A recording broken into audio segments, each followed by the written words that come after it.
It's the rainy season again, and for the people of Sebei Sub-region in Eastern Uganda, the rains have brought more heartbreak than hope.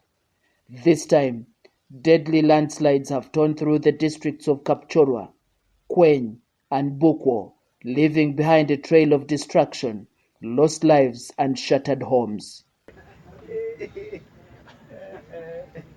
Following the tragedy, the State Minister for Relief, Disaster Preparedness and Refugees, Lilian Aber, convened an emergency disaster management meeting at the Kapchorwa district headquarters, bringing together local leaders, security officials, and humanitarian partners. Minister Aber, during the emergency meeting, she announced that emergency tents will be set up in Kabiel Parish, Muyok Sub-county in Kween district, identified as a safe and flat area suitable for temporary settlement. Members of the media, if you are here, tell our people in your local languages that the minister said evacuate those places immediately. We don't want to hear about any other incidents. Government is prepared to make sure that we handle how they will be safe where we are holding them temporarily. When we keep these people in these places, it's not permanent. We have one camp in Bunambutia where we have established structures on what is needed for people to be in a camp. Setting up a new camp right now might take a certain period and might also be more costly. So we are going to discuss with your leaders on how we can temporarily also take these people to the camp, but only when we have already evacuated those who are there. As we discuss the other long-term issue of making sure we resettle them. Now, the resettlement plan for government, which was passed by cabinet and instructed that we should implement by the president, is that we as government provide 2 acres of land to a household and support them with the 10 million shillings to support them to resettle where we have procured the land. In this case, from what I've heard, the people of Kween wants to be resettled in Kween. So we shall procure more land in Kween or any other areas in Kapchorwa, in a place which is safe. We don't mind anywhere. Where it is safe, where you have agreed with your leaders, is where we shall buy land. Yes.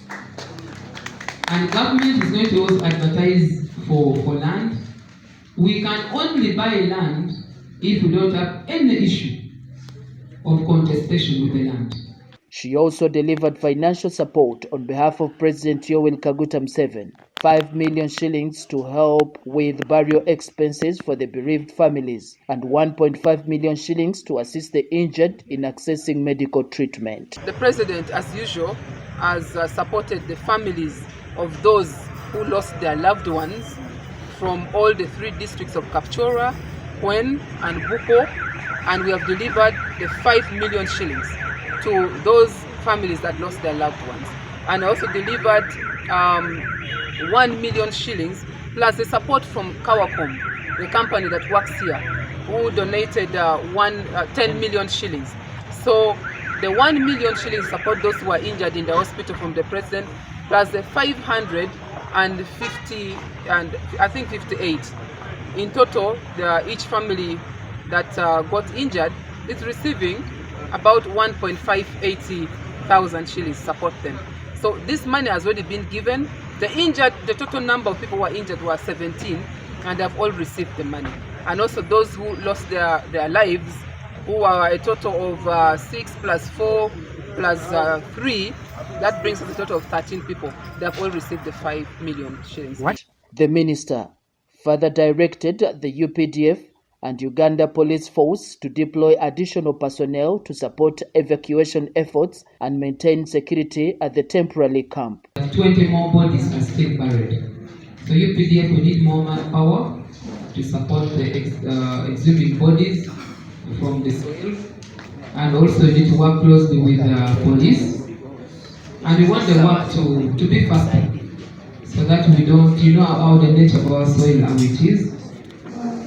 So when the brigade commander comes, please let him know that we need more manpower to support the exercise. Local leaders have been urged to use community radios to sensitize residents about the relocation and disaster preparedness. Leaders from the region, including Kween County Member of Parliament William Chemonges, confirmed that a temporary camp will host affected families from both Bukwo and Kween districts.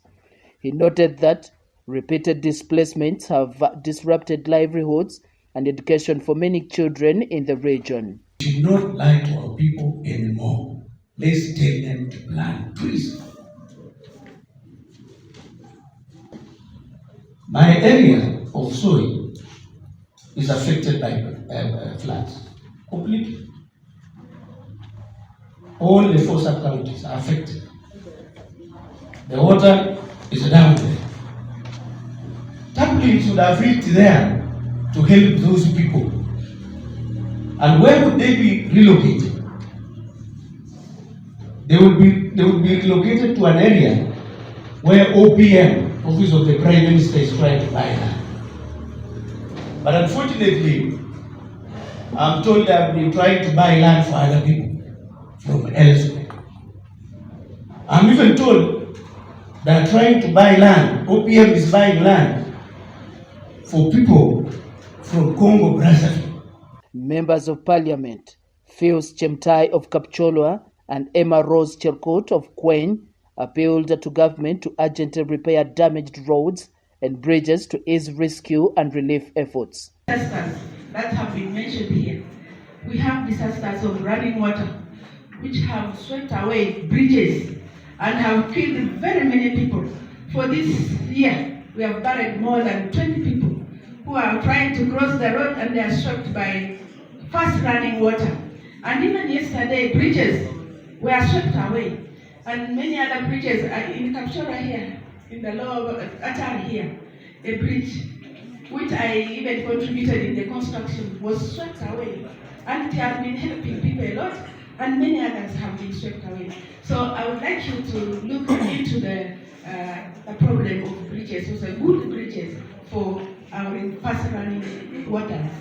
We have a small history that we had our land in the lower belt where Honorable Ksos is calling soil, but because of the Karamojong insurgency, we were pushed towards these mountains, and where we are staying today is we have scarcity of land. That is why our people are staying in the mountains and they have nowhere to move for safety.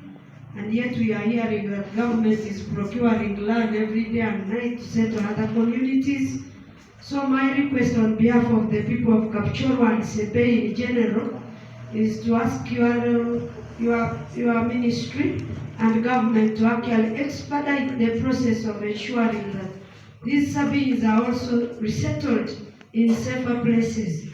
The Sebei region has now recorded at least 16 deaths, with more than 20 people still missing. Following the landslides on October 30th and November 1st, rescue teams continue to search through the mud, even as more rains threaten the already fragile slopes of the Elgon ranges. For the families who have lost loved ones, and for those forced to start over again, it's yet another painful reminder that in Sebei, when the rains come, the mountains move. Story compiled by William Cheptoek for Uganda Radio Network in Sebei Sub-region.